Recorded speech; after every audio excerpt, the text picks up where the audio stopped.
Hello friends, welcome to ಕೇಚೂಸ್ home and kitchen channel.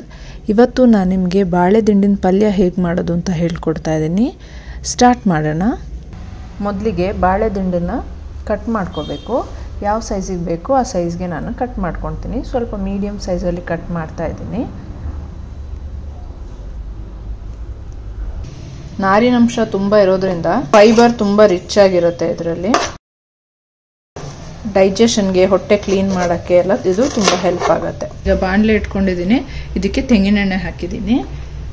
ಮೊದಲಿಗೆ ಸಾಸಿವೆ ಹಾಕೊಳ್ಳೋಣ. ಸಾಸಿವೆ ಸಿಡಿತಾ ಇದೆ. ಹಸಿಮೆಣಸಿನ್ಕಾಯಿ ಹಾಕ್ತೀನಿ, 3 ರಿಂದ 4. ಹಾಗೆಯೇ ಈರುಳ್ಳಿ, ಒಂದು ಮೀಡಿಯಂ ಸೈಜ್ ಈರುಳ್ಳಿ, ಸ್ವಲ್ಪ ಕರಿಬೇವು, ಈರುಳ್ಳಿ ಎಲ್ಲ ಸ್ವಲ್ಪ ಫ್ರೈ ಆಗಲಿ. ಈರುಳ್ಳಿ ಎಲ್ಲ ಸ್ವಲ್ಪ ಸಾಫ್ಟ್ ಆದಮೇಲೆ ಈಗ ಬಾಳೆ ದಿಂಡು ಕಟ್ ಮಾಡಿಟ್ಕೊಂಡಿರೋದನ್ನ ಹಾಕಬೇಕು. ಕಟ್ ಮಾಡಿದ ತಕ್ಷಣನೇ ನೀರಲ್ಲಿ ಹಾಕಿಟ್ಕೊಂಡ್ರೆ ಕಪ್ಪಾಗಲ್ಲ. ಇಲ್ಲಿದೆ ಬಾಳೆಕಾಯೆಲ್ಲ ಇರುತ್ತಲ್ಲ, ಹಾಗೆ ಕಪ್ಪಾಗತ್ತೆ.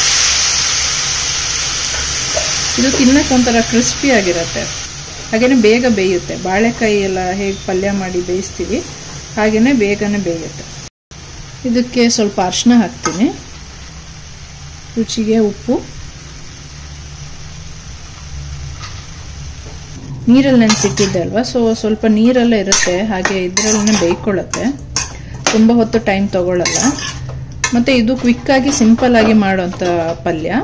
ಅಂದರೆ ನೀವೀಗ ಅನ್ನ ಸಾಂಬಾರಿಗೆಲ್ಲ ಪಲ್ಯ ಮಾಡ್ಕೊಳ್ತೀರಲ್ಲ ಹಾಗೆ ಇದರಲ್ಲೇ ಸ್ವಲ್ಪ ಚಪಾತಿಗೆ, ರೊಟ್ಟಿಗೆ ಎಲ್ಲ ಗ್ರೇವಿ ಥರ ಮಾಡ್ಕೋಬೋದು.